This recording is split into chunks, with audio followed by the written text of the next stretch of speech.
FromSoftware isn't new to multiplayer. Invasions have been a staple in the Souls games, and we just came off of Elden Ring's co-op twist with Night Rain. But the Duskbloods is something very different and new territory for the team, and to simply label it as a PvPvE game is to really undersell what it is. It has that familiar tough action combat packaged in phase-based matches where 8 players compete for what are essentially victory points on a map in order to advance to subsequent phases, which then concludes in a 3-player PvP brawl.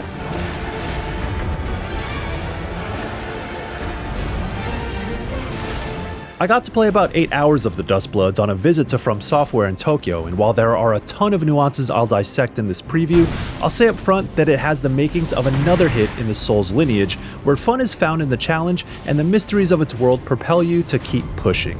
Just now, in the context of a competitive multiplayer Switch 2 exclusive. But if any team can pull off such a wild idea, it'd be director Hidetaka Miyazaki and company. So buckle up, y'all. The Duskbloods just might be the most complex and most fascinating project to come out of FromSoftware yet.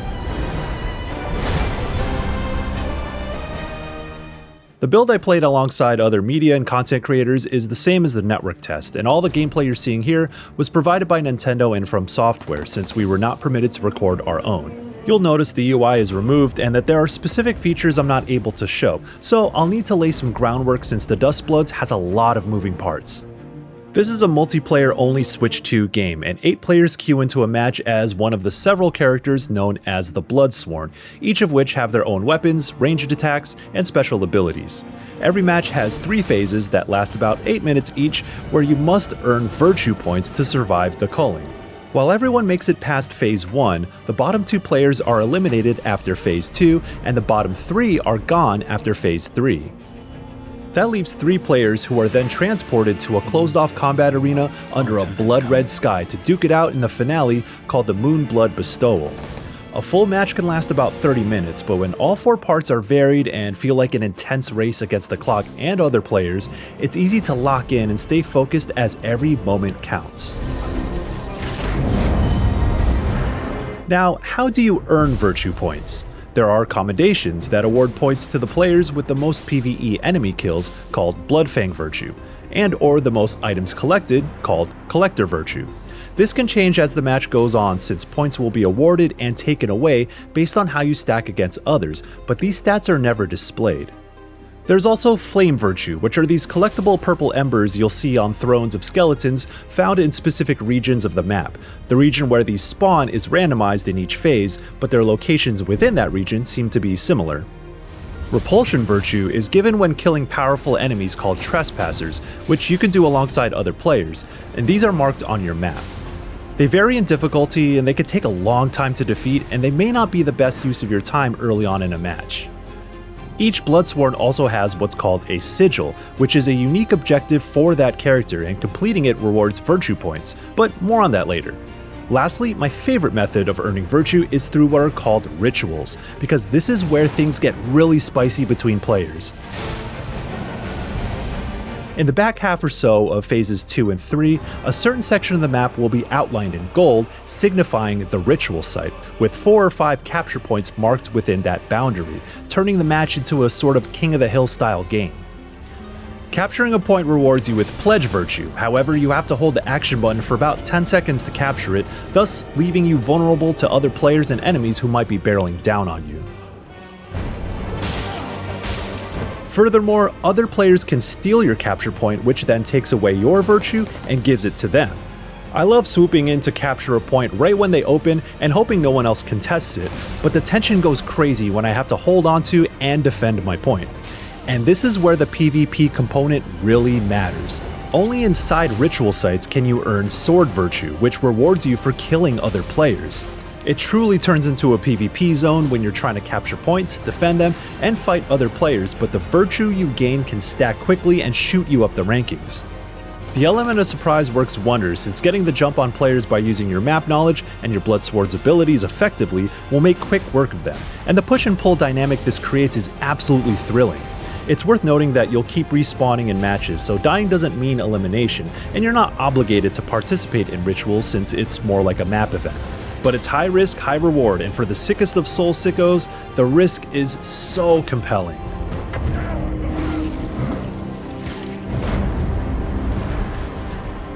If you decide to take part, you'll want to look out for goldstones and redstones, which are items that spawn around the ritual site.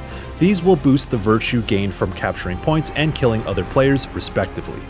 Phases 2 and 3 may also get randomized map events to shake things up.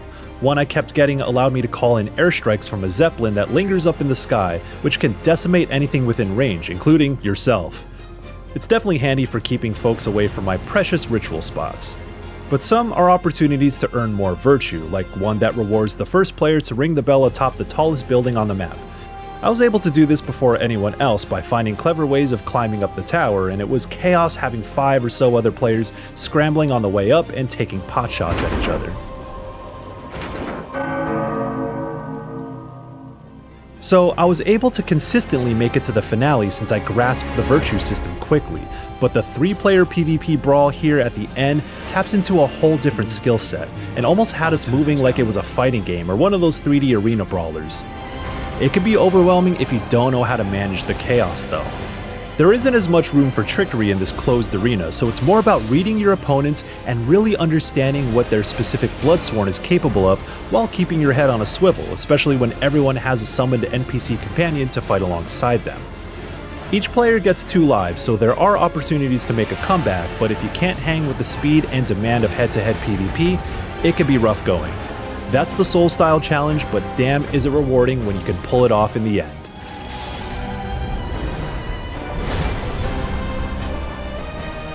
Let me take a step back for a moment because there's a lot more that goes into pursuing virtue points and getting combat ready. You have to level up in-match to get stronger, gain more HP and stamina, and build out your Bloodsworn's capabilities.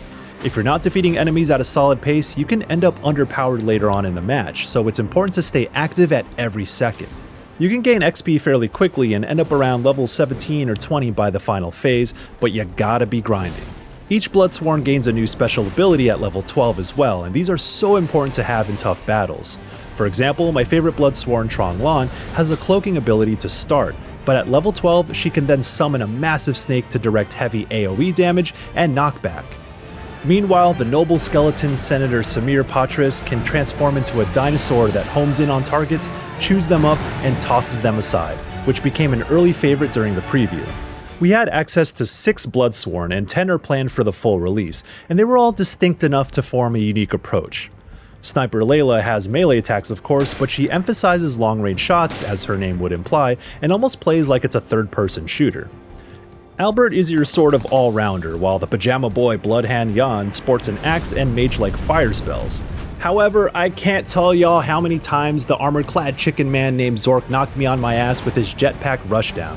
Yeah, I'm beefing with my roommate Blessing Adeoye Jr. from Kinda Funny, who was maining Zork at this preview event.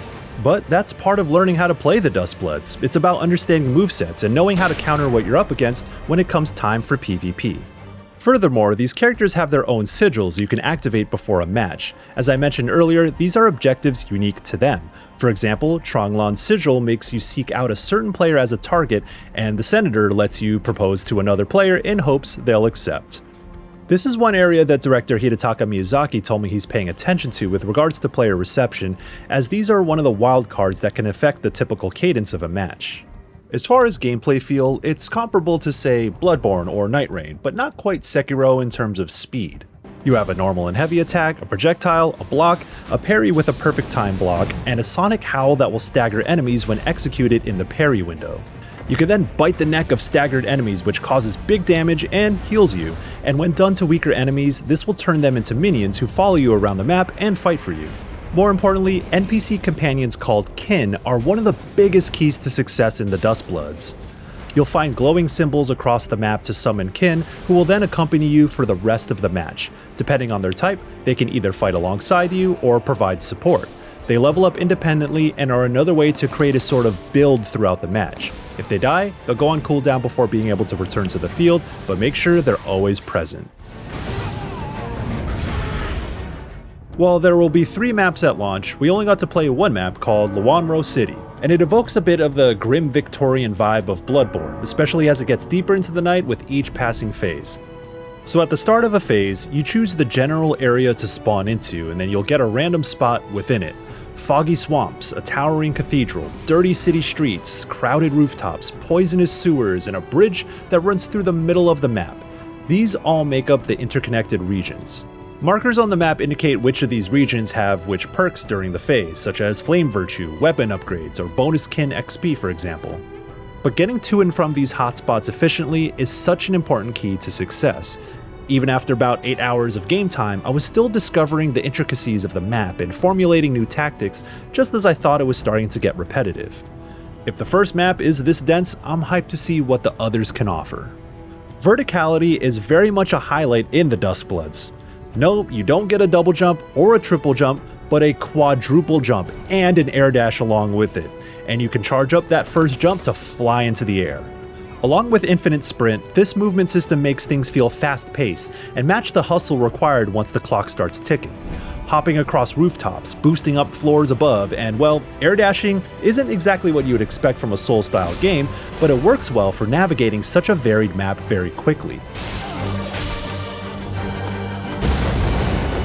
Part of me wants to say this plays closer to a character action game like Devil May Cry at times, especially when PvP battles start to break out and you can bust out a lot of these moves in a moment's notice. This brings me to my main complaint with the Duskbloods though, the lock-on targeting system. Souls games haven't always been great about camera angles and targeting, and those issues are exacerbated with the speed of this game and with the frenetic movement of actual human players. The camera whips at breakneck speed when a targeted player charge jumps into the air, and it sometimes just doesn't read certain enemies in the field when trying to swap targets. It's sort of an impossible task with this particular style of action game, but I hope there will be improvements with smarter camera behavior or just on-screen readability when multiple players and their kin are flying all over the place. This won't apply to every scenario, but one tactic I began using was to just try keeping everything in front of me to mitigate the limitations of the camera and lock-on system. Perhaps the co-op DNA can take some of the edge off too. When facing trespassers, you can temporarily link up with other players to split the work, and all participants get virtue points if the group defeats it. You can also form an alliance, and this adds another dynamic because some players might not even know that you're teamed up with somebody. Of course, if you make it to the final phase, the alliance breaks and you still have to duke it out. There's also a queue for duos matches where 2 players share the virtue points to advance. The difference being that in that final phase, it's the 2 best teams who go into a 2v2 fight for victory. So the Duskbloods doesn't always have to be a lonely endeavor.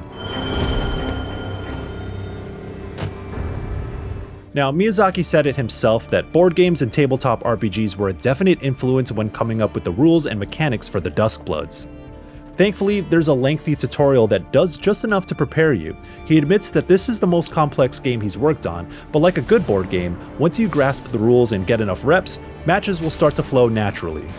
This is just a network test, meaning it's a small portion of what will be available on launch. FromSoftware doesn't have a release date or even a release window yet, and it seemed like Miyazaki and the team are still working out the game's features while looking at the network test as a way to finally get player feedback for adjustments. In our conversation, he emphasized character customization and different options that can change the way you approach matches if you don't exactly love the PvP aspect, so you can still work toward unlocking additional features for characters and story content back at the hub area called the House of Night. These things aren't in place quite yet, but it's good to know that it is a point of emphasis. I asked him if he's concerned about a skill gap growing as time goes on, given how much PvP is a part of this game. Miyazaki said matchmaking will account for skill level, but the team is also working on systems to incentivize veteran players to assist newcomers and for ways to make the early game feel more welcoming. He said story cutscenes and progression won't be so reliant on winning matches either, so making it to the final phase and focusing more on the PvE aspects will still be rewarding. However, if you are a PvP fiend, he hinted at an invasion-style option where you can be a 9th player dropping into an ongoing match to simply fight other players, and perhaps that'll be another one of those curveballs FromSoftware likes throwing into its games. I really enjoyed what I played because the Duskbloods is clearly built for those who crave discovery, enjoy the unexpected nature of FromSoftware's work, and the sort of meta you'd see in a fighting game. It'll be a tricky balancing act with all of these moving parts while trying to maintain an audience for a fairly complex game on Switch too. Miyazaki didn't seem too concerned though, saying that even though he himself is not that great at action games, he wanted to build something that he would enjoy regardless. And I suppose that's all you can do in a time where multiplayer games struggle to find their footing. FromSoft has the chops, and I can't wait to see what the Duskbloods becomes when it actually comes out. For more on upcoming Switch exclusives, check out our preview for Fire Emblem Fortune's Weave and the discussions on our weekly podcast, Nintendo Voice Chat. And please, be sure to read my interview with FromSoftware's president and director of this game, Hidetaka Miyazaki, on IGN.com, link in the description below. And as always, stick with IGN.